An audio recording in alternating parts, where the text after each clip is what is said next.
हाँ जी, स्वागत है तुहाडा सारिਆਂ ਦਾ पंजाबी ਸਾਹਿਤ ਦੀ जमात ਵਿੱਚ।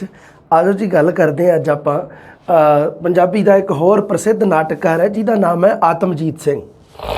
लो जी, आतमजीत की आपां एक अपने अन्ने कहानी इहदा एक प्रसिद्ध एकांगी है, उहदे बारे भी गलबात करांगे ते उत्थे भी आपां थोड़ा बहुता वेखांगे आतमजीत बारे।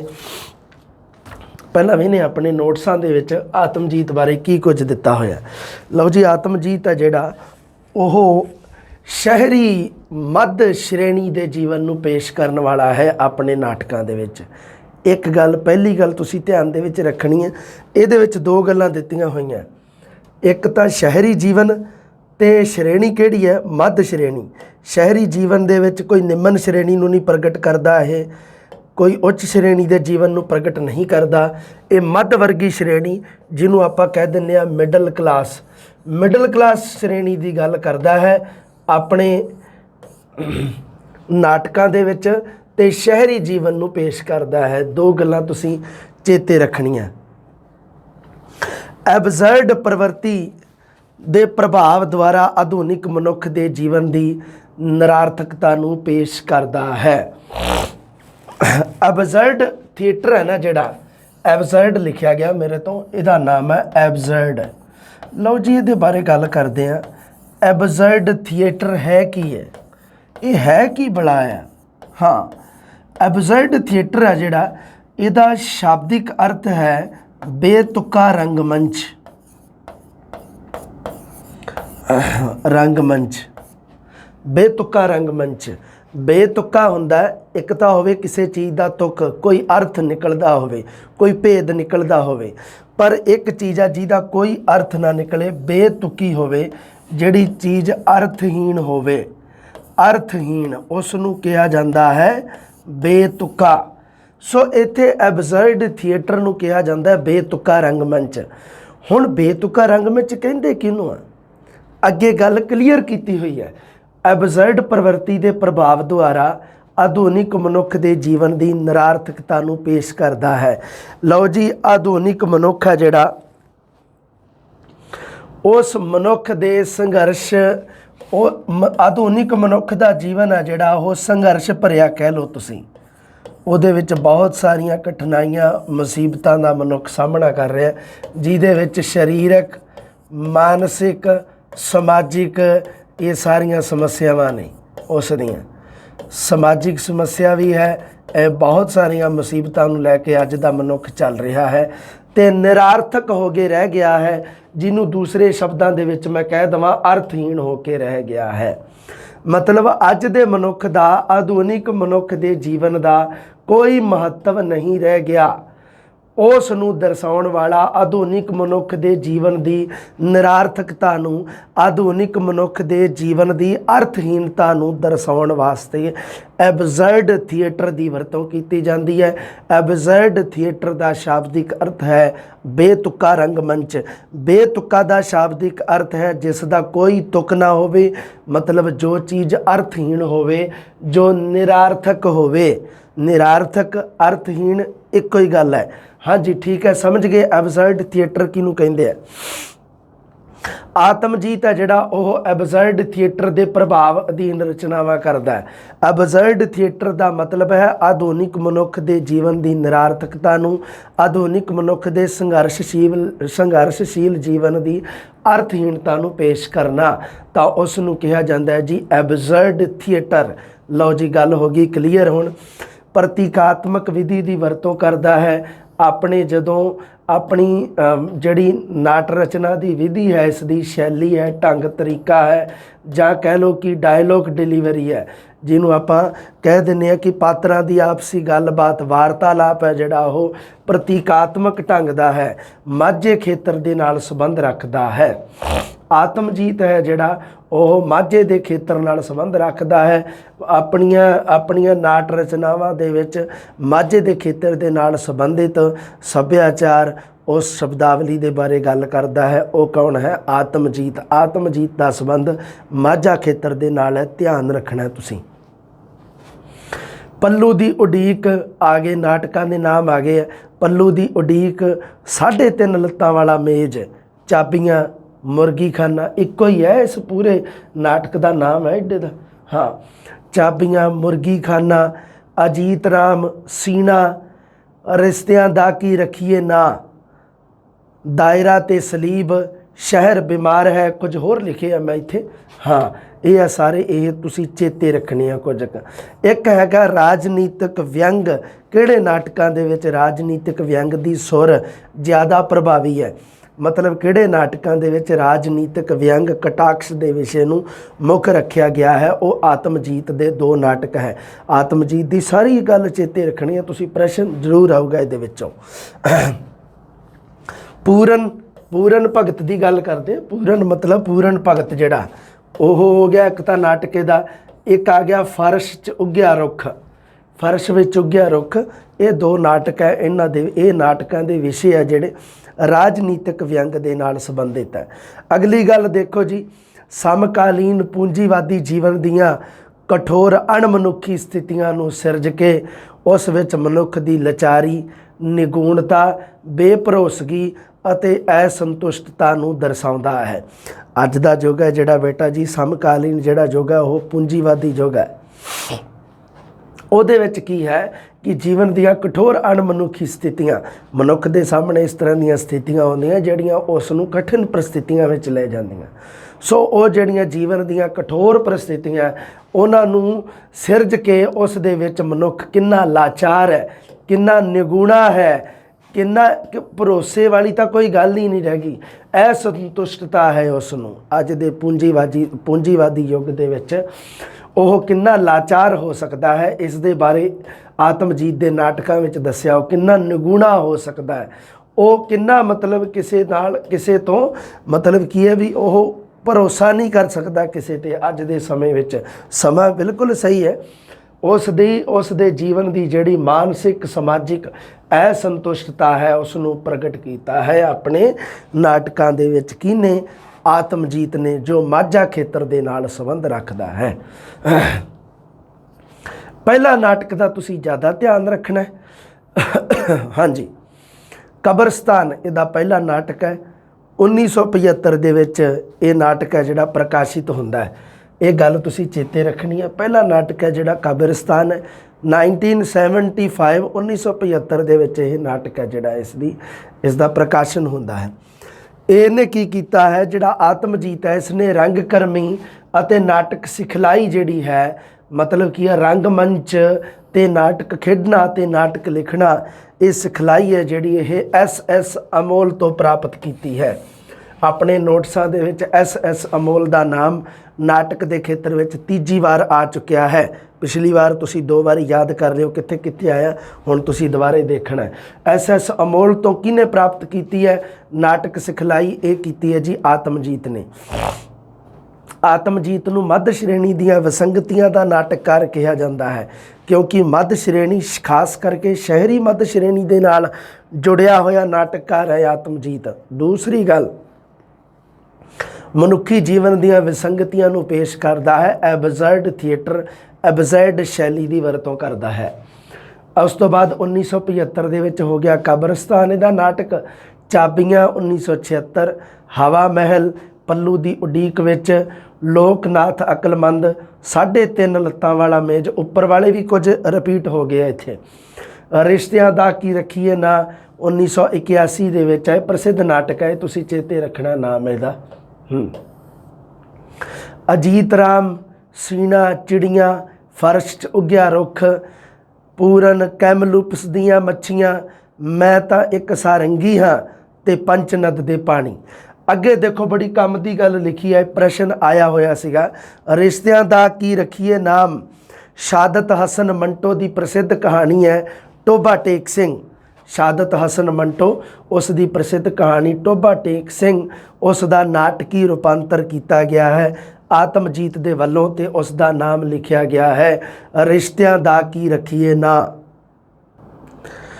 शादत हसन मंटो सी ना जिहड़ा, यह प्रसिद्ध कहानीकार होया भारत पाकिस्तान का दोनों का ही, क्योंकि इसका जन्म है जिहड़ा यह लुधियाने समराले होया सीगा। शादत हसन मंटो बहुत प्रसिद्ध कहानीकार रहा। ये अश्लीलता का दोष भी लग्या ਤੇ ਇਹਨੂੰ ਪਾਕਿਸਤਾਨ ਦੇ ਵਿੱਚ ਕਈ ਵਾਰੀ ਅਦਾਲਤਾਂ ਦੇ ਵੀ ਚੱਕਰ ਕੱਟਣੇ ਪਏ ਵਿਚਾਰੇ ਨੂੰ। ਤਾਂ ਇਹ ਹੈ ਜਿਹੜਾ ਇਹ ਜਿਹੜੀ ਸੀਗੀ ਨਾ ਇਹਦੀ ਕਹਾਣੀ ਸੀ ਜਿਹੜੀ ਟੋਭਾ ਟੇਕ ਸਿੰਘ, ਇਹਦਾ ਕਰਕੇ ਇਹਨੂੰ ਬਹੁਤ ਪ੍ਰਸਿੱਧੀ ਮਿਲੀ ਸੀਗੀ। ਇਹ ਕਹਾਣੀ ਹੈ, ਧਿਆਨ ਰੱਖਣਾ ਤੁਸੀਂ। ਕਹਾਣੀ ਦਾ ਰੂਪਾਂਤਰ ਕੀਤਾ ਨਾਟਕ ਦੇ ਵਿੱਚ। ਸ਼ਹਾਦਤ ਹਸਨ ਮੰਟੋ ਦੀ ਕਹਾਣੀ ਸੀਗੀ ਟੋਭਾ ਟੇਕ ਸਿੰਘ, ਜਿਹਦਾ ਰੂਪਾਂਤਰ ਆਤਮਜੀਤ ਤਾਂ ਕਿਉਂਕਿ ਨਾਟਕ ਹੀ ਲਿਖੂਗਾ, ਤੇ ਸ਼ਹਾਦਤ ਹਸਨ ਮੰਟੋ ਨੇ ਕਹਾਣੀ ਲਿਖੀ ਸੀ ਟੋਭਾ ਟੇਕ ਸਿੰਘ। ਸਮਰਾਲੇ ਲੁਧਿਆਣੇ ਜਨਮ ਹੋਇਆ ਸੀ ਇਹਦਾ।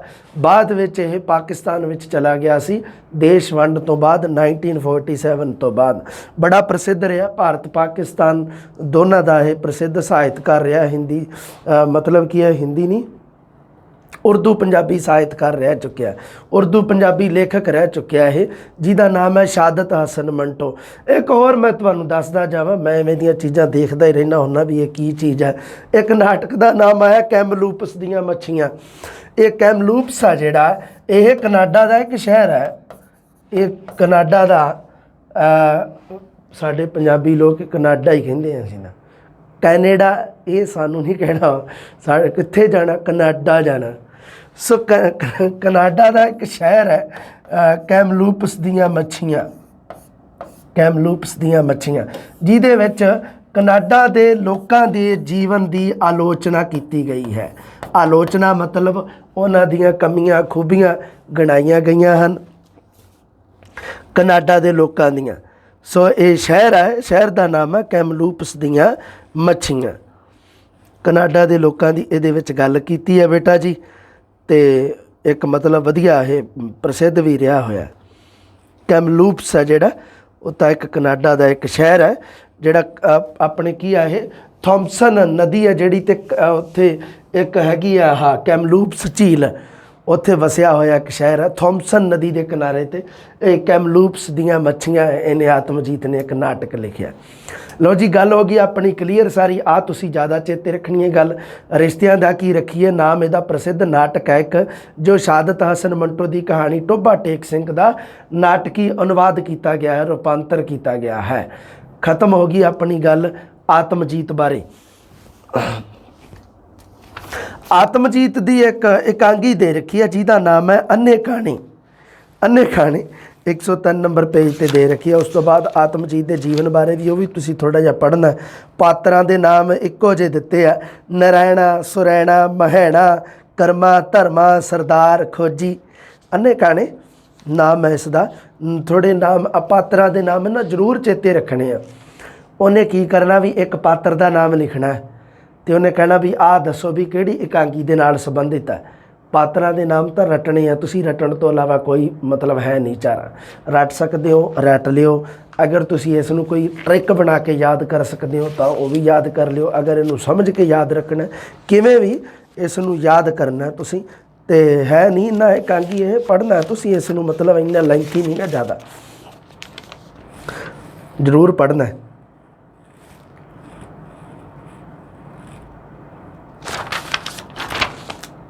ਆ ਜਾਓ ਜੀ ਆਤਮਜੀਤ ਬਾਰੇ।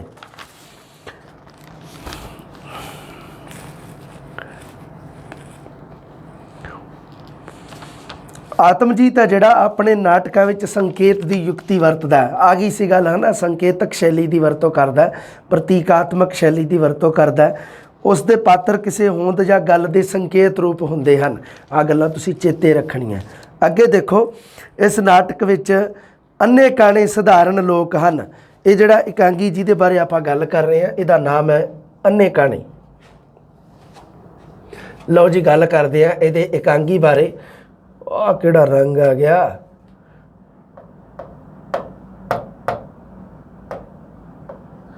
ਹਾਂਜੀ, ਨਾਮ ਹੈ ਇਹਦਾ ਅੰਨੇ ਕਾਣੇ।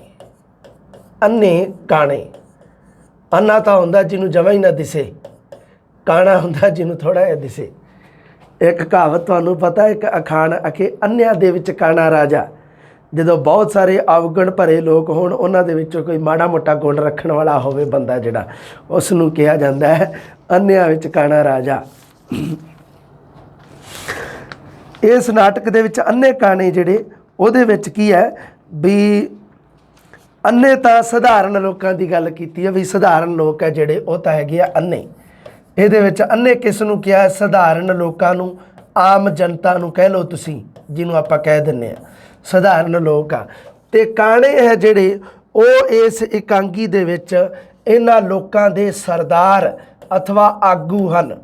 ਸਰਦਾਰ ਜਾਂ ਆਗੂ ਜਿਹਨੂੰ ਆਪਾਂ ਕਹਿ ਦਿੰਦੇ ਆ, ਜਿਹੜੇ ਮੋਢੀ ਹੁੰਦੇ ਆ। ਮਤਲਬ ਕੀ ਆ ਵੀ ਸਧਾਰਨ ਲੋਕਾਂ ਦੇ ਉੱਪਰ ਰਾਜ ਕਰਨ ਵਾਲੇ ਕਹਿ ਲਓ ਤੁਸੀਂ।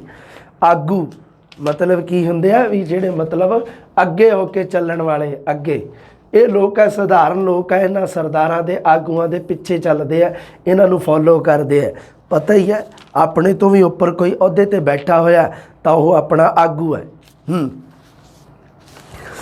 ਨਾਟਕ ਦਾ ਮਤਲਬ ਇਹ ਹੈ ਕਿ ਭਾਰਤ ਦੇ ਲੋਕਾਂ ਦਾ ਇਹਨਾਂ ਆਗੂਆਂ ਨੇ ਹਮੇਸ਼ਾ ਹੀ ਸ਼ੋਸ਼ਣ ਕੀਤਾ ਹੈ।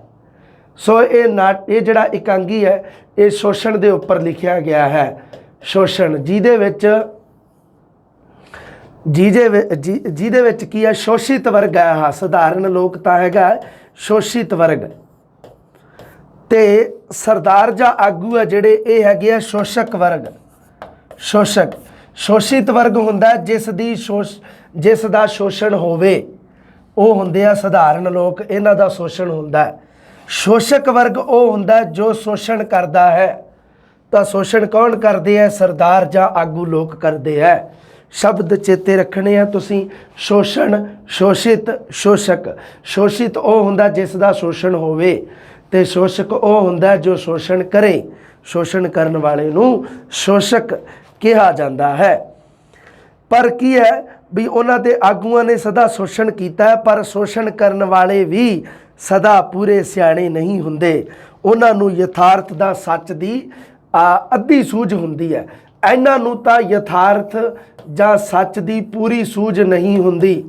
ਇਹਨਾਂ ਨੂੰ ਆਪਣੇ ਅਧਿਕਾਰਾਂ ਦਾ ਪੂਰਾ ਪਤਾ ਨਹੀਂ ਹੁੰਦਾ, ਪਤਾ ਹੀ ਨਹੀਂ ਹੁੰਦਾਗਾ। ਅੰਨੇ ਕਿਉਂ ਆ? ਮਤਲਬ ਅੰਨਾ ਜਿਹਨੂੰ ਪਤਾ ਹੀ ਨਹੀਂ, ਜਿਹਨੂੰ ਦਿਖਦਾ ਹੀ ਨਹੀਂ ਕੁਛ ਵੀ, ਅੰਨਾ ਉਸ ਨੂੰ ਕਿਹਾ ਜਾਂਦਾ ਵੀ ਅੱਖਾਂ ਤੋਂ ਮਤਲਬ ਅੰਨਾ ਕਿਹਨੂੰ ਕਹਿੰਦੇ? ਵੀ ਜਿਹਨੂੰ ਦੀਂਦਾ ਹੀ ਨਹੀਂਗਾ, ਜਿਹਦੇ ਵਾਸਤੇ ਕੀ ਹੈ, ਹਨੇਰਾ ਚਾਨਣ ਇੱਕ ਬਰਾਬਰ ਹੈ। ਇਹਨਾਂ ਲੋਕਾਂ ਨੂੰ ਯਥਾਰਥ ਦਾ, ਸੂਝ ਦਾ ਬਿਲਕੁਲ ਨਹੀਂ ਪਤਾ, ਸਧਾਰਨ ਲੋਕਾਂ ਨੂੰ। ਤੇ ਦੂਸਰੇ ਪਾਸੇ ਸਰਦਾਰ ਜਾਂ ਆਗੂ ਲੋਕਾਂ ਨੂੰ ਪੂਰਾ ਨਹੀਂ ਪਤਾ। ਮਤਲਬ ਕੀ ਹੈ, ਦੇਖੋ, ਸਰਦਾਰ ਜਾਂ ਆਗੂਆਂ ਨੂੰ ਪੂਰੀ ਸੱਚਾਈ ਨਹੀਂ ਪਤਾ, ਪੂਰਾ ਯਥਾਰਥ ਨਹੀਂ ਪਤਾ ਇਹਨਾਂ ਨੂੰ।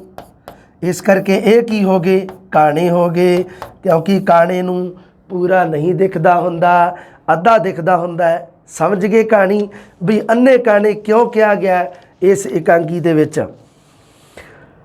ਉਹ ਸਿਰਫ ਆਪਣਾ ਪੇਟ ਹੀ ਪਾਲਣਾ ਜਾਣਦੇ ਹਨ। ਸਰਦਾਰ ਜਾਂ ਆਗੂ ਲੋਕ ਸਿਰਫ ਆਪਣਾ ਪੇਟ ਪਾਲਣਾ ਜਾਣਦੇ ਆ। ਖੋਜੀ ਉਹ ਸਿਆਣਾ ਪੁਰਸ਼ ਹੈ ਜੋ ਇਸ ਸਾਰੇ ਪ੍ਰਬੰਧ ਦੀ ਹਕੀਕਤ ਨੂੰ ਸਮਝ ਲੈਂਦਾ ਹੈ ਤੇ ਅੰਨੇ ਲੋਕਾਂ ਨੂੰ ਇਹ ਦੁੱਖ ਦੇਖਣ ਜੋਗੇ ਕਰ ਦਿੰਦਾ ਹੈ। ਸੋ ਇਹ ਸਮਾਜ ਦੇ ਵਿੱਚ ਸ਼ੋਸ਼ਣ ਹੋ ਰਿਹਾ ਜਿਹੜਾ ਸਧਾਰਨ ਲੋਕਾਂ ਦਾ, ਜੋ ਸਰਦਾਰ ਜਾਂ ਆਗੂ ਲੋਕਾਂ ਵੱਲੋਂ ਕੀਤਾ ਜਾ ਰਿਹਾ, ਇਹ ਇਕਾਂਗੀ ਹੈ ਜਿਹੜਾ ਇਸ ਕਹਾਣੀ ਦੇ ਉੱਪਰ ਚਾਨਣਾ ਪਾਉਂਦਾ। ਉਹਦੇ ਵਿੱਚ ਇੱਕ ਪਾਤਰ ਆਪਾਂ ਪੜ੍ਹਿਆ ਸੀ, ਖੋਜੀ। ਖੋਜੀ ਹੈ ਜਿਹੜਾ ਉਹ ਪੂਰੇ ਸੱਚ ਦੀ, ਪੂਰੇ ਯਥਾਰਥ ਦੀ ਖੋਜ ਕਰਕੇ ਇਹਨਾਂ ਲੋਕਾਂ ਨੂੰ, ਅੰਨੇ ਲੋਕਾਂ ਨੂੰ ਯਥਾਰਥ ਸੱਚਾਈ ਦੱਸਦਾ ਹੈ ਕਿ ਇਹ ਤੁਹਾਡੇ ਅਧਿਕਾਰ ਨੇ ਜੋ ਤੁਹਾਡੇ ਤੋਂ ਖੋਏ ਜਾ ਰਹੇ ਨੇ। ਸੋ ਖੋਜੀ ਹੈ ਜਿਹੜਾ ਇਸ ਇਕਾਂਗੀ ਦੇ ਵਿੱਚ ਖੋਜੀ ਦਾ ਮਹੱਤਵ ਦਿੱਤਾ ਹੋਇਆ। ਖੋਜੀ ਪਾਤਰ ਵੀ ਹੈ ਨਾ ਵਿੱਚ, ਆਪਾਂ ਪੜ੍ਹੇ ਸੀ ਪਾਤਰਾਂ ਦੇ ਨਾਮ। ਖੋਜੀ ਉਹ ਸਿਆਣਾ ਪੁਰਸ਼ ਹੈ ਜੋ ਇਸ ਸਾਰੇ ਪ੍ਰਬੰਧ ਦੀ ਹਕੀਕਤ ਨੂੰ ਸਮਝ ਲੈਂਦਾ। ਉਹ ਪ੍ਰਬੰਧ ਨੂੰ ਸਮਝ ਜਾਂਦਾ, ਸਧਾਰਨ ਲੋਕਾਂ ਨੂੰ ਜਾਗਰੂਕ ਕਰਦਾ। ਫਿਰ ਉਹ ਵੀ ਇਹ ਆ ਜਿਹੜੇ ਇਹ ਲੋਕ ਤੁਹਾਡਾ ਲਹੂ ਚੂਸ ਰਹੇ ਆ, ਇਹ ਤੁਹਾਡਾ ਸ਼ੋਸ਼ਣ ਕਰ ਰਹੇ ਆ, ਇਸ ਕਰਕੇ ਆਪਣੇ ਅਧਿਕਾਰ ਆ ਜਿਹੜੇ ਇਹਨਾਂ ਦੇ ਪ੍ਰਤੀ ਜਾਗਰੂਕ ਹੋਵੋ। ਅੰਨਿਆਂ ਤੋਂ ਸੁਜਾਖੇ ਬਣੋ। ਅੰਨੇ ਦਾ ਵਿਰੋਧੀ ਸ਼ਬਦ ਹੁੰਦਾ ਸੁਜਾਖਾ। ਅੰਨਾ ਹੁੰਦਾ ਜਿਸ ਨੂੰ ਨਹੀਂ ਦਿਖਦਾ, ਸੁਜਾਖਾ ਜਿਸ ਨੂੰ ਪ੍ਰੋਪਰ ਭਲੀ ਭਾਂਤ ਚੰਗੀ ਤਰ੍ਹਾਂ ਦਿਖੇ, ਉਸ ਨੂੰ ਕਿਹਾ ਜਾਂਦਾ ਸੁਜਾਖਾ। ਤੇ ਅੰਨੇ ਲੋਕਾਂ ਨੂੰ ਇਹ ਦੇਖਣ ਜੋਗੇ ਕਰ ਦਿੰਦਾ ਹੈ, ਅੰਨੇ ਲੋਕਾਂ ਨੂੰ ਸੁਜਾਖੇ ਕਰ ਦਿੰਦਾ ਹੈ। ਮਤਲਬ ਕੀ ਹੈ? ਉਹਨਾਂ ਨੂੰ ਸੱਚਾਈ, ਯਥਾਰਥ ਦੇ ਰਾਹ 'ਤੇ ਪਾਉਂਦਾ ਹੈ, ਉਹਨਾਂ ਨੂੰ ਉਹਨਾਂ ਦੇ ਅਧਿਕਾਰਾਂ ਦੀ ਪਹਿਚਾਣ ਕਰਵਾਉਂਦਾ ਹੈ। ਕੌਣ? ਖੋਜੀ ਇਸ ਇਕਾਂਗੀ ਦੇ ਵਿੱਚ। ਲਓ ਜੀ, ਆਤਮਜੀਤ ਦੀਆਂ ਗੱਲਾਂ ਹੋ ਗਈਆਂ ਆਪਣੀਆਂ ਕਲੀਅਰ। ਆਤਮਜੀਤ ਆਪਾਂ ਵੇਖ ਤਾਂ ਲਈਏ, ਪੜ੍ਹਨਾ ਕੀ, ਹਾਂ ਫਸਟ ਤੇ ਸੈਕੰਡ ਗ੍ਰੇਡ ਦੋਨਾਂ ਵਾਸਤੇ ਹੀ ਜ਼ਰੂਰੀ ਹੈ। ਜਿਹੜੀ ਗੱਲ ਮੈਂ ਤੁਹਾਨੂੰ ਦੱਸੀ ਹੈ ਆਤਮਜੀਤ ਬਾਰੇ ਤੁਸੀਂ ਚੇਤੇ ਰੱਖਣੀ ਹੈ। ਸਿੱਧਾ ਡਾਇਰੈਕਟ ਪ੍ਰਸ਼ਨ ਆਊਗਾ। दूसरी गल ਇਹਦਾ ਇਕਾਂਗੀ ਜਿਹੜਾ ਦੇ ਰੱਖਿਆ ਅੰਨੇ ਕਾਣੇ ਉਹ ਤੁਸੀਂ ਪੜ੍ਹਨਾ ਹੈ ਧਿਆਨ ਦੇ ਨਾਲ। ਉਹਦੇ ਵਿੱਚ ਪਾਤਰਾਂ ਦੇ ਨਾਮ ਸ਼ੁਰੂ ਵਿੱਚ ਦੇ ਰੱਖਿਆ, ਫਿਰ ਬਾਅਦ ਵਿੱਚ ਔਖੇ ਸ਼ਬਦਾਂ ਦੇ ਅਰਥ ਵੀ ਦਿੱਤੇ ਹੋਏ ਆ। ਔਖੇ ਸ਼ਬਦਾਂ ਦੇ ਅਰਥ 'ਤੇ ਤਾਂ ਗੱਲ ਕੀਤੀ ਨਹੀਂ ਹੋਏ। ਪੈਗੰਬਰ ਦਿੱਤਾ ਹੋਇਆ, ਹੰਟਰ ਤਾਂ ਚਾਬਕ ਨੂੰ ਹੀ ਕਹਿੰਦੇ ਆ। ਔਲੀਆ, ਔਲੀਆ ਵਲੀ ਦਾ ਬਹੁਵਚਨ ਹੈ। ਬਹੁਤ ਇੰਪੋਰਟੈਂਟ ਪ੍ਰਸ਼ਨ ਦੇ ਰੱਖਿਆ, ਵਲੀ ਦਾ ਬਹੁਵਚਨ ਕੀ ਹੈ? ਉਹਨੇ ਐਂ ਹੀ ਲਿਖਣਾ ਹੈ, वली दे बहुवचन च 4 ऑप्शन पाने आ। एक तो उन्हें वली रख देना, एक वलियाँ, तो एक उन्हें कर देना औलिया, तो एक कर दूगा वो वली दा वले कर सकता है, कुछ भी कर सकता है। 3 ऑप्शन तो मेन तो गिनाते ही जाओ, कह दूगा 3 ही है ना। तो उत्थे फिर की है, वली का मतलब होंदा परमेश्वर नाल संपर्क वाला पुरुष जो होवे उसनूं कहा जाता है वली। वली का बहुवचन है औलिया, ध्यान रखना है तुसी, ये बहुत इंपोर्टेंट है। वादी हुंदा 2 दरियावां दे विचकारली धरती, उसनूं कहा जाता है वादी। 2 दरिया वगदे होण उन्हां दे विच वाली धरती। सीधी उंगल नाल मतलब साफ साफ प्राप्त करना, कोई बिना कोई वल छड़ दे, सीधी उंगल।